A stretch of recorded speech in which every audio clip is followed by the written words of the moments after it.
first off, before I mention that, I want to share with the viewers some key facts and figures for Friends of Distinction as reference points. Grazing album number 10 R&B, Highly Distinct number 14, Real Friends number 9, which was the third album. As far as the singles go, Grazing went to number 5, R&B number 3, pop, Going in Circles number 15, pop, number 3, R&B, and Love or Let Me Be Lonely number 6, pop, number 13, R&B, Time Waits for No One number 37, R&B. So Real Friends, that album to me, I think you can make a case that it's the strongest overall. Is that right? From start to finish. To me, it just sounds a little more assured in the production, and just the whole thing is so polished and just really well done. Well, thank you. Thank you. So you said Real Friends, right? Yeah. Yeah. You know, I've been looking on Facebook for comments every now and then, and a lot of people, you know, love that album. See, now there's another album called Friends and People, and that was just Jessica, Floyd, and myself. We did that album. But I think Real Friends, I think, was overall, you know, especially with Love or Let Me Lonely being in there. Then we did some country stuff on there too, out in the country and stuff like that. So that was kind of cool. Anyway, okay, I'm glad you like it. Well, I was looking at the credits, and I thought that was the one where Ray Cork came in officially as a producer. Is that accurate? Yeah. See, and then let's see. Perry Botkin was one of the arrangers. Perry just died last year, but that's when. Now, see, we got hooked up with. You heard of Skip Scarborough? Yeah, I was going to mention him. Yeah. Okay, well, that was like a little clique. Jessica's a little clique. Jerry Peters, Anita Poray, Greg Poray, Skip Scarborough, David Crawford, and they were young. Like I said, they were young too, but we were like the catalyst for them getting their writing skills and chops and arranging, because they did it with us, you know. And it was cool because we didn't put no pressure on them, because we were rookies. We didn't know what the hell we were doing either. But that's where that little clique came from, with Jessica and Jerry Peters and all those people. I wanted to mention also, Harry, on the Grazing album, Lonesome Mood is a highlight for me. Real longer, jazzy, bluesy kind of track. Very cool. Yeah. Thank you. Now, that's a song that we initially recorded for Ray Charles on his label, Tangerine label. As a matter of fact, I haven't seen it in a while, but I don't know if you remember the show Shindig. Yeah. Well, Shindig, we did it on Shindig, and there was a video, but I can't find the video. Maybe they stopped showing it. But Lonesome Mood is a song that we recorded on RPM International, Ray's Tangerine label. Lonesome Mood. You like that? Okay, that's cool. No wonder you had it down so pat by then. Yeah, exactly, because we sang it, you know, on the road. Yeah, exactly. And all we had to do is teach Barbara and Jessica. That's where the sound, I was mentioning earlier, the sound comes, because with Jessica, with that high, you know, 4.5 octave, you know, we could go from there to there all the time, you know. So that helped. That helped. And then on Real Friends, I really liked Crazy Mary. Crazy Mary, Charlene Gibson. Yep, golly, that's good. That's good. A lot of people like that song. And you see, the thing with Skip and Jerry and those, they wrote meaningful lyrics. I mean, they made sense. You know, Crazy Mary makes a lot of sense. There's a song called Will of Faith that Floyd did, you know, about getting big time and changing your name, you know, stuff like that. So, but that's weird that you mentioned that song, Crazy Mary. That's cool. That's cool. Well, the harmonies are incredible in that. A lot of people like those harmonies. Yeah. Thank you, sir. Thank you. Yeah. Now, you must have been a musician at one point. Did you ever play anything? You ever sang or what? A little. I can't. Well, no, I can't sing. That's one of my Achilles' heel. But I played some alto sax and guitar and keyboards. And I was a disc jockey.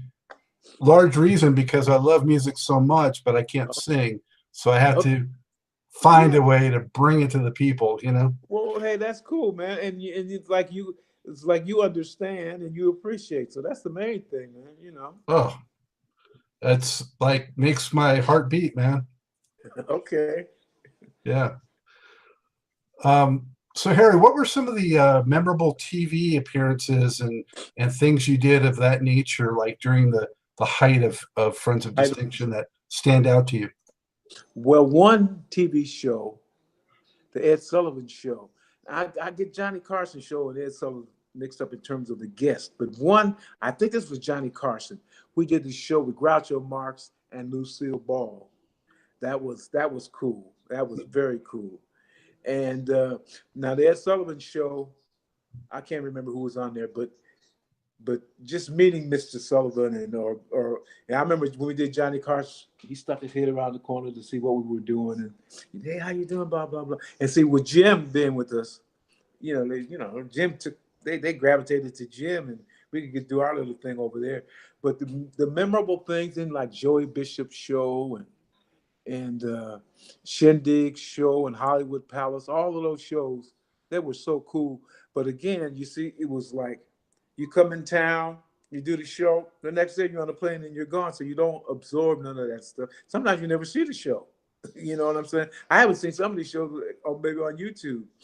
But that was the most memorable experience with Lucille Ball and Groucho Marx. And then we did the Flip Wilson show. We had fun with Flip.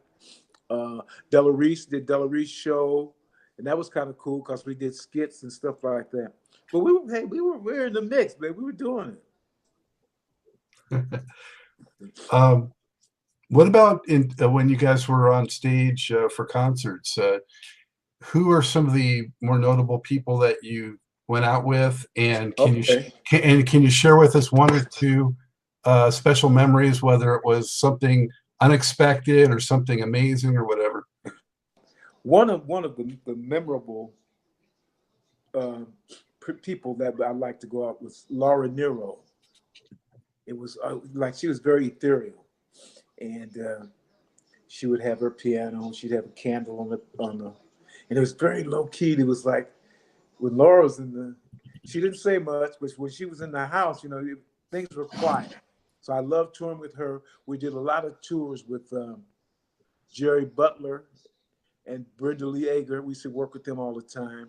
Oh man, Kenny Rogers, the Four Seasons, all those groups back in the Spiral Staircase. They get little group concerts. Let me see, John Denver.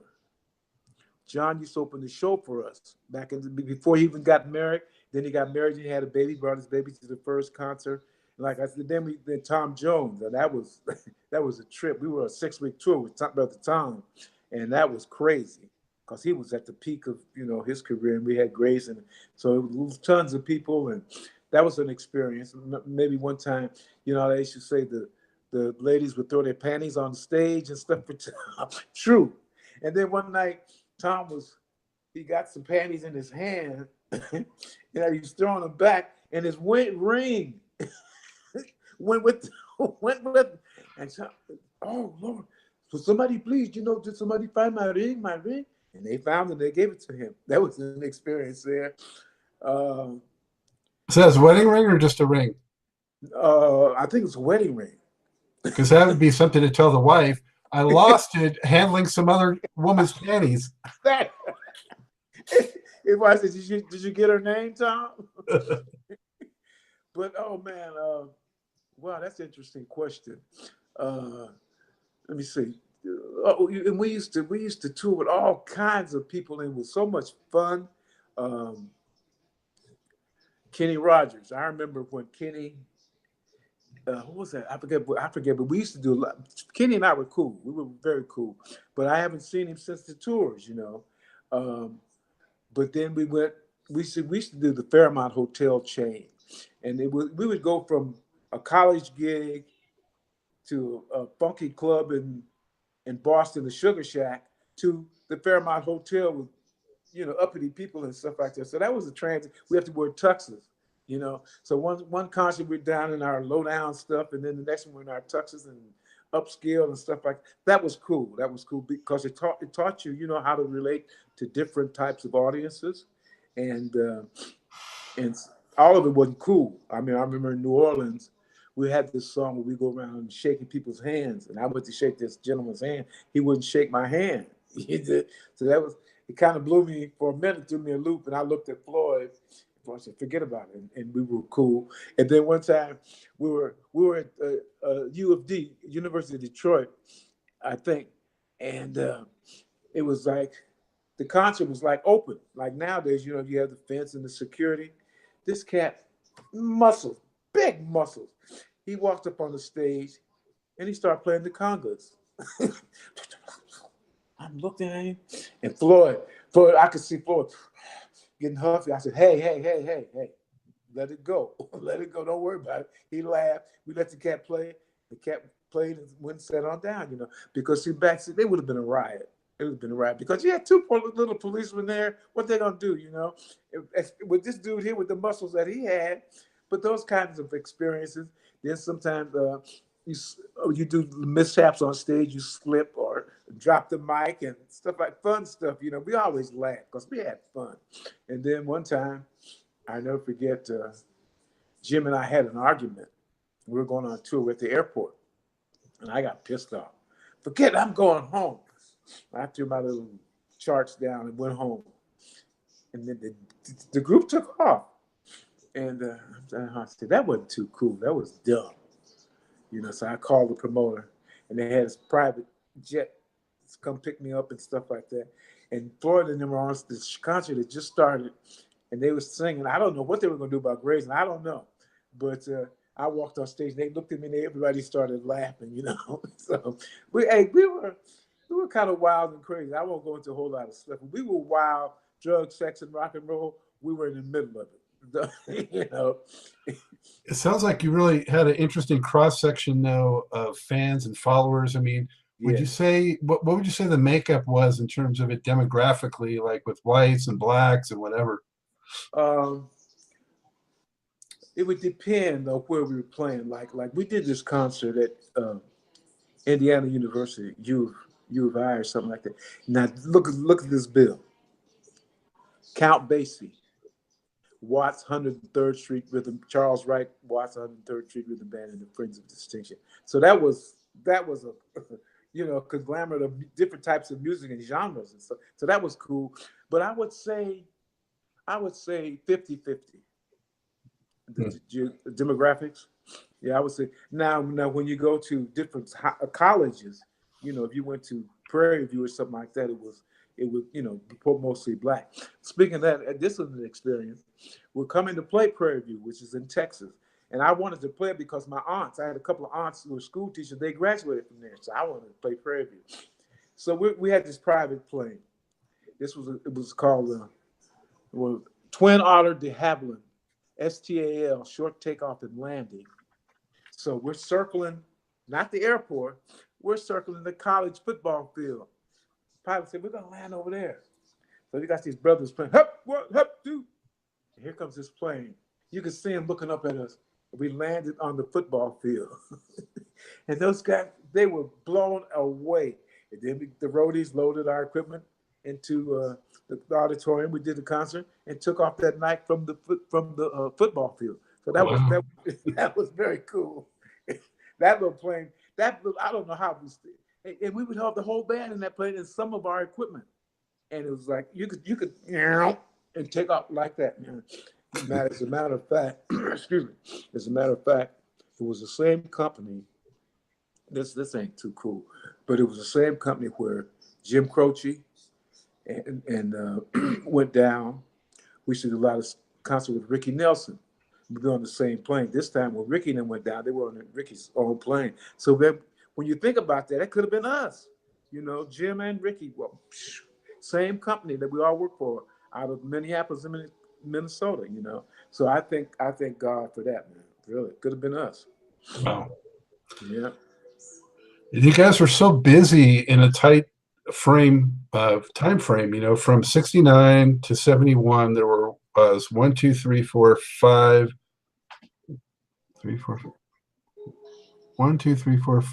5 albums. Yeah. From 69 to 71. I mean, you think about that later on with how the industry got, and it's just unimaginable.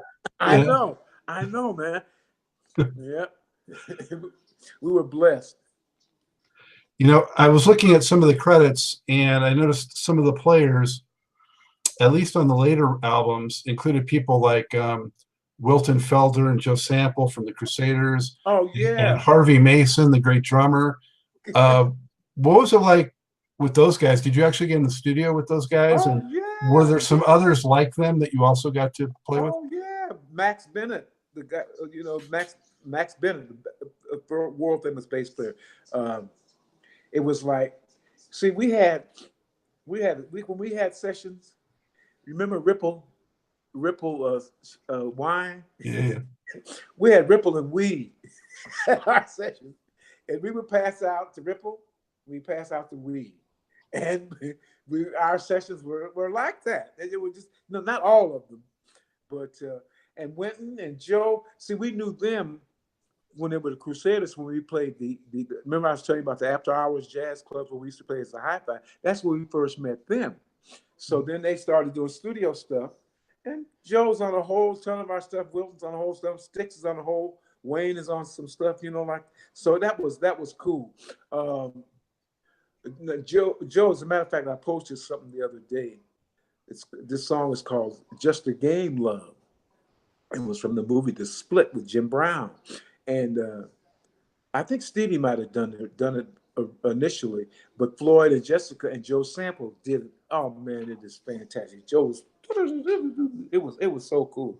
And then see Clarence McDonald, I don't know if that name rings a bell, but Clarence worked with James Taylor. He started out with James Taylor, and he worked with a lot of top-notch musicians. But Clarence was our keyboard player, and then Jerry Peters was our keyboard player also. So man, we were like right in the middle, and we gave a lot of people jobs, and we didn't realize that until later on. But we keep people working, man, because we did a lot of albums. What was going on after like 71 or beginning of 71? Things really fell off in terms of like the sales and the chart positions, and what changed? What was going on? Well, that's where I think the politics became involved. Remember I was telling you the crossover? They didn't know what to do because, like I said, the pop department and R&B department were politicizing. So it's like after Lover, Let Me Be Lonely, we wanted to do this song and they wanted to do that song. So when you put out a song and it doesn't hit, then they're going to start placing, the blame. So the blame game started happening. And then I think we kind of got discouraged, but we were still working. We could still, go out and do some concerts. But I think that's the period where Jessica split, and then Barbara split. And we had this girl and Charlene, blah, blah, went to Europe, and it just wasn't happening. I think the music was still okay because we were riding on our laurels.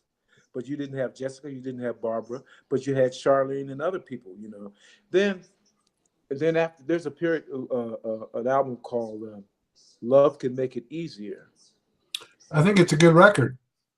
I kind of dug it. That was Skip Scarborough did most of that stuff. And now we had two new girls then, Diane Jackson and Danny McCormick. But they did great. Matter of fact, we did a live album at the Omni in Atlanta for Martin Luther King Day. So that was a cool concert, live concert. One day maybe we'll check it out. But and then just like I said, the transition, and we got tired, man. It was all those, you come home and if you got to change girls, you got to rehearse, and then get ready to go on the road. The costumes made it was a drag. It was a drag on us. So I think that kind of had something to do with it. And at that point we were tired. We didn't care. It was like there was a lot of money made, but we put the money we made, we put it back into the company. So we didn't have, hey man, I never had no big ass salary. Never. Till afterwards, then Grazing the royalties and stuff like that. But other than that, we was poor as a church mouse. But we were cool. Well, I can tell you, Love Can Make It Easier definitely had some cool, funkier tracks on it than like that, huh? the previous stuff. So okay. I enjoyed hearing you guys stretch out into a little more of the groove stuff on that one. Okay. And it was like a regroup project, and everybody was on board. You can see that album cover cost some money, and but that was cool. But they didn't promote it. They didn't promote that album at all. Now there's a song called "When a Little Love Began." Oh, that's on the last album. You ever heard of that song, "When a Little Love Began to Die"? It's on the album called Reviviscence. I'm not sure. It was our last album in 1975, I think. But anyway. What's it called again? The album is called Reviviscence, Live to Light Again. What's the track called? When a Little Love Began to Die. Okay. Now that song there, we all wrote that song. And we finished it in New York with a different producer and everything. But they didn't promote that album. They didn't promote the last two albums. So, well, man, what the hell? You get discouraged. Now that song I just mentioned, When a Little Love Began to Die, the song was sampled by a guy named Funky DL. It was produced by a guy named Nujabus. Nujabus is Japanese. He passed away. He was in an automobile accident. I didn't know who this guy was, and he got killed. And one day, I don't know, I was looking on who sampled this, and there's the song. The song is huge. The song is a big song in Japan. I mean, it's about 8 years old, something like that. But it just goes to show you, again, the audience picked that song, and this producer picked that song, and he put the rapper with it. And then now they changed it to "Don't Even Try It." That's the name of the song. They're using our track, but from When a Little Love Began to Die, but the song is called "Don't Even Try It" by Funky DL. You got to check it out. I will. Stepping back just a bit to the album "Whatever," in which we didn't really talk about that one, but "Soulful Anthem" and "People Talking and Saying Nothing." Yeah. Yeah, the "Soulful Anthem" was like more of a rock influence, and it seemed like you guys were maybe trying to get a little more rebellious at that time with some of the material. Yeah, hell yeah. And that's a long ass song too. The "Soulful Anthem." I didn't know what to do on that song, and I just rolled with it. Now people talking. You ever watch Mike and Molly? Yeah. Remember Mike and Billy Gardell, the Mike? Yep. Mike was my neighbor for 15 years. And even before he started his shows, he had a couple of TV things, but we were buddies, so last year, I said, Billy, I've been singing. Billy should do this song because he can sing, he got a gravelly voice. And I sent that song, People Talking and Saying Nothing. He loves it. I don't know if he's ever going to do, but he loves it because I can see him relate because he got some heavy words in there. And Floyd did it. People talking, ain't saying a goddamn thing. That's funny, man. And it's funny you mentioned those two songs because Soulful Anthem, that song's about 15 minutes long. And we did, whatever album, excuse me, we were in Vegas working the Flamingo with Steve Allen and his wife. What's her name? Jane Meadows. We do the show, go home, and the next day we'd be in the studio and go do the show at night. So that's why we named it Whatever. Because whatever came out was whatever that came out. But that's what I like that album. It's joined together, but I kind of like it. I like some of the songs on there. You and I, and I don't know if Crazy Mary's on there. No, Crazy Mary's on Real Friend. No, but you and I is on there. Yeah. You and I, okay. Now you don't have Love. Do you have Love Can Make It Easier? You got that album, or you just got the credits? No, I listened to it online. Okay. Yeah. Online. Okay. Yeah. All right. So Harry, you mentioned about the politics, and I think everyone in the business gets caught up in that at one point or another. But did you feel like you guys got pigeonholed to some extent also? Oh, definitely. Because when you're doing stuff like that we just talked about, maybe they weren't ready for you guys to be something else. Hey, I agree with all of that 100%. But you know, it boils down to me, promotion. Like we went on a 6-week tour promoting Grazing back in the day. You know, then we got busy and we couldn't promote like we normally do. But when you got these politics and you got this department pulling for this song and this department pulling for that song, you know, you're defeating your purpose. Instead of, it's like the shutdown now with Trump and Pelosi.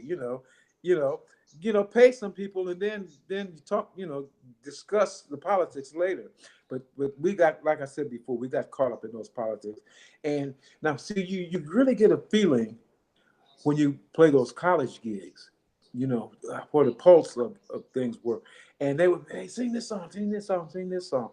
But then you leave and you get into the politics, you go to New York and they got another song over there. And you're saying, but man, but people like this song. So we were pigeonholed in answer to your question. Because, we did some like a song, I Need You. We did some political stuff, I liked it, because it was meaningful. As a matter of fact, some of it's applicable to this day, But in answer to your question, yes, I think we were pigeonholed. So what were the circumstances or chain of events that led to you kind of officially breaking the group up? Breaking the group up. Well, when Jessica split, Barbara split, and then we went to Europe and did a long tour, the vibe wasn't there. The energy wasn't there. And then we weren't selling no records, and the RCA, there wasn't a good communication thing like it used to be. So we just said, hey man, later for this. And we kind of called it quits. I went, Floyd was working, we worked for a friend of mine, and we worked in his company. And as a matter of fact, it was so cool because Mark Spitz was in business with my friend too. He was my roommate.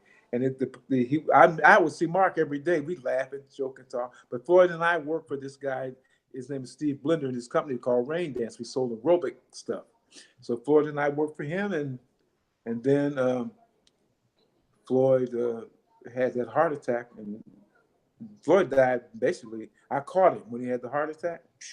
With this, I was living in Encino then, up on the hill, and Lamont ran. We giving him, trying to revive him and stuff. He didn't wake up.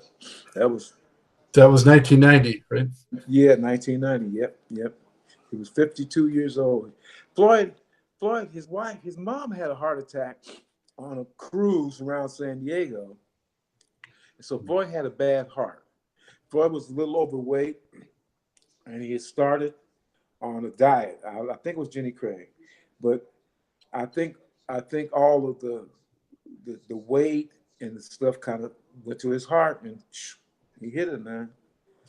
He just caught him, and he never woke up. And, so now when it kind of opened my mind to the transition, catching the bus. It doesn't affect me the way, because this is my buddy, you know what I'm saying? And then we had to do the funeral arrangements, and I would see him and talk to him in the funeral home and stuff like that. So that just kind of got me acclimated to death. And hey, when your turn comes, when the bus comes, you get on it or you don't, But anyway, so that's kind of Floyd and I, we were roommates for a minute. Then we had a falling out, and we didn't talk for a couple of years. And then we got to get back together. We were talking and stuff. We were going to put the group back together when he passed away in 1990. Yep. So that's how that went down. What did you mostly preoccupy your time with during the 80s and playing ball? Yeah. Playing a lot of ball, doing some writing, and just acting crazy. Going with the flow, I was away from music, totally away from music, and then me and Billy wrote a few songs for Ray and stuff like that. But I hated music. I didn't want to do no music, so I was detached. And then people, man, Harry, you got to put your group back together, blah blah blah. So I went through there in the 90s. In the 90s, I went through the mid 90s. We played Vegas and all that kind of stuff, but you couldn't command the money that we used to command. And it was the whole, that's was declined houses and all that kind of stuff. So I got tired of that, man. And then, I'm not ego tripping, but when you work the main room in Vegas and you come back, you got to work the lounge. It's a little, you know what I'm saying? We worked the MGM mostly, and but it was cool, but it wasn't like the main showroom, So you had to put your ego in your back pocket and do the show, and that's what we did. And I did it for a while. Bought uniforms and all. I got uniforms in the back out here now, millions of them, But I just got tired, and I didn't want to do no more music. What would you say is distinctive or unique about your singing style? What makes a singer stand out? Now, my style or the group style? What's the style? You asked me what? Say that again one more time. Well, first off, what would you say defines your singing style? What makes it unique? You personally?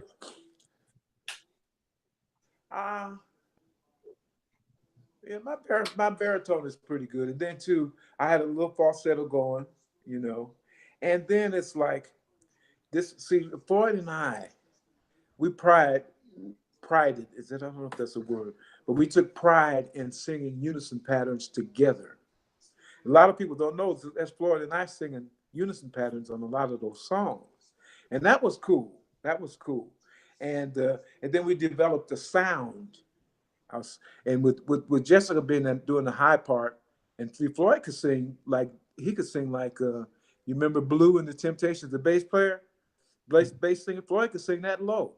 So, and then his falsetto was like the guy in the stylistic. So Floyd could go from way down there to way up there. So that was cool. And then Jessica, of course, and then Charlene. And Barbara's a little more country and Western. That was her little vibe, And then we did this song called Great Day. Now, if you were in LA when that song was out, we on KJLH, it was a theme song with Rod McGrew. It was his theme song.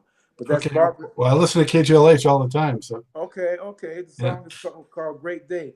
Barbara and I sang that song, and Barbara and our guitar player Terry Evans, they wrote the song. So that was cool, So just in terms of, I think the versatility, in terms of me, that's what I tried to do, because I told you I was influenced by Ross Barber and the Four Freshmen, and I always loved making that sound. And I didn't realize a lot of this stuff till you get away from it, because things are happening so quick, But nowadays I realized that was my contribution. And like I said, Floyd and Jessica, they were the heavyweights. Charlene, they were the heavyweight singers. My little stuff was a little popish.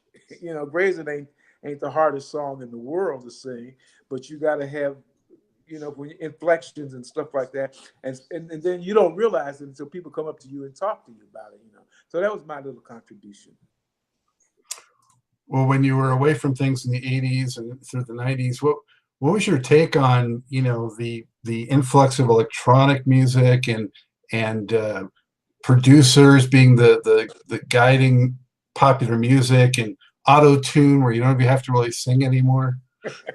Yeah, that kind of was whack to a degree, but I didn't say nothing. I didn't, because hey, whatever it takes you to get to the bank or get you home that night is cool. Now, when I get around my musician friends, real musicians like Clarence McDonald, Billy Osborne, Jerry Peters, and we talk, it would be something else, like what you're talking about, the auto-tune and stuff like that, and the noises and doing this and doing. As a matter of fact, I was in the studio yesterday, and we were talking about that. And it was funny you mentioned Harvey Mason. We were talking about Harvey Mason yesterday. We were talking about Joseph. It was funny you mentioned. I said, "Wow, was he in the studio with us?" I got a little song that we put out. It's on YouTube called Something Fishy, and where we just doing different mixes on it. But I think hey, I did a little work. I still get my little fingers in something. And but it's no pressure. Like, I play more baseball than I do music. Okay. So that's how that went down. Well, so actually, Harvey, I'm hoping to have on later this year. He's got an album due in the spring. So that's cool. I saw Harvey last time I saw Harvey was at Maurice White's memorial. at the Agape Church out there. So I had a chance to holler at him. His son is a big deal now. I heard that's what we were talking about yesterday. The producer or something. I didn't know that. Yeah. They were talking about it yesterday. Harvey Mason. So Yep. Harvey's on a lot of our albums. If you probably noticed.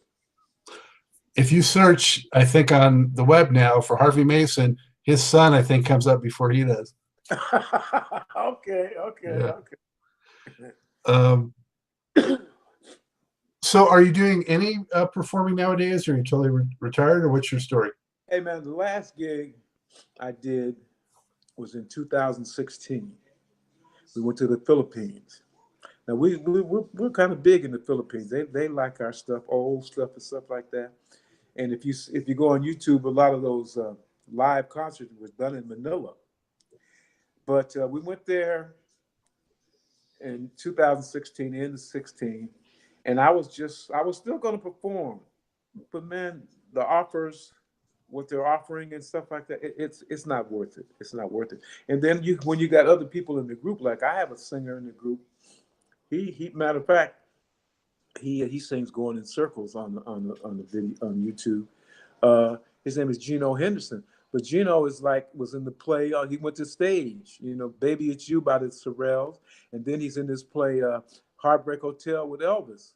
So people got to eat. One of the other girls, it was in New York. They doing plays and stuff. They got to eat, and the work wasn't coming in fast enough for me to say, hey, we got this or we got that. Plus the money wasn't right.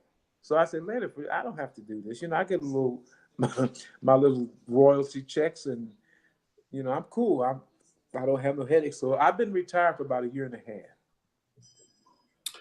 They say musicians really never retire. I know. I see, like when we had dinner with Billy in Maryland the other day, they're still working. They had just come off of a gig, they're working. And see, people ask me, well, what happened? Well, see, we took off for 20 years. For 20 years, we didn't work. We just went in the mix. A lot of people didn't stop. So that name recognition and the song recognition. Now we get airplay and all that kind of stuff, which is cool. I appreciate that. But just in terms of answering, I got burnt out, man, and I'm too old for that stuff. If I tell people, hey, if something comes up and the money's right and the gig is right, then I'll look into it. Other than that, I'm cool. Well, Harry, if you look back on it all, is there anything you can point to that you would say you're most proud of as an accomplishment? Well, yeah, like putting the group together with Floyd and I, that's an accomplishment, I think. Then guiding the careers of the group, we had to do, like off the cuff, with Jim in and out and Jessica in and out. We had to work that stuff and keep going and keep the facade out there, then getting this girl and this band member and that band member. That was hard. That was hard. And I think we were blessed because we didn't drug out or drink out, and that was cool. A lot of groups did that. And so I think just getting it together, picking the songs that have stood the test of time. I didn't realize that. But I realized Grazing is over 50 years old, man. And then on YouTube, I see little kids singing the song, and then A Lover Let Me Be Lonely, people who've covered the songs, CC Diva, Paul Young, Luther Vandross, all covering our songs. I'm proud of that. I'm definitely proud of that, So that's about it. I'll probably think of something. I'll call you at 4:00 in the morning. Hey, man, I thought about that. but just learning the business, trying to apply what you learned when you were young to as you grow older and rolling with it, because you got to be that saying you say, you be careful what you wish for, because you wish for it, and then you got to be ready. You got to be ready, man. And our stuff, I mean, man, who was the first single out of the box? We rehearsed for like 9 months and we were gone. A lot of people worked like the Fifth. They rehearsed for a long time and they were back, on the shelf for a while. But we were blessed and we were lucky. So, and we got, Jim helped us get us ready, but it was happened so quick, man. So I appreciate that. Yeah, your arc with Friends of Distinction was different from a lot of groups. A lot of groups took 2 or 3 records to kind of develop, then they did it. You guys boom, and then you tapered. Yeah. Yep. So I'm grateful for that. You know, I paid more dues afterwards than we did in the beginning. You know, which is, hey, it is what it is. Yeah. Well, Harry, you know, it's been great talking to you and getting all these great stories about Friends of Distinction. Such a classy, great act. And you know, here's hoping that it's quite a while until you catch a spot on that bus. I got you, man. Same to you. Yeah, you're younger than me, but yeah. Thank you. I appreciate it. Wow, what a trip it would have been hanging around that Los Angeles celebrity scene in the late 1960s. Can you imagine? We're fortunate to have Harry Elston paint such a vivid picture of it for us, as well as convey the amazing story of the fabulous Friends of Distinction. An enormous thanks again to him for sharing his classic tales and time with Truth and Rhythm.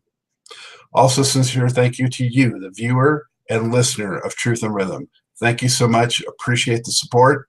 And speaking of which, if you haven't already done so, subscribe to the Funkin' Stuff channel on YouTube. That's where Truth and Rhythm lives. That's where Truth and Rhythm Quick Takes lives. That's where you'll get episodes before anyone else. Support what we do here. Support the artists. Support the legacies. Funk, jazz, and R&B. That's what we're all about, folks. Tell a friend, tell family. Also, write me at scottg@funkinstuff.net. Let me know what you like about the show, who else you'd like to see. Just rap about music. Tell me who are some of your favorite artists, favorite albums, favorite songs, favorite concerts, favorite musicians, favorite episodes of Truth and Rhythm, whatever it is. I'm very responsive and appreciate the feedback and interaction. This is your show. And with that, this is Scott, Dr. James Goldfine, saying, keep on vibrating to the rhythm of the one.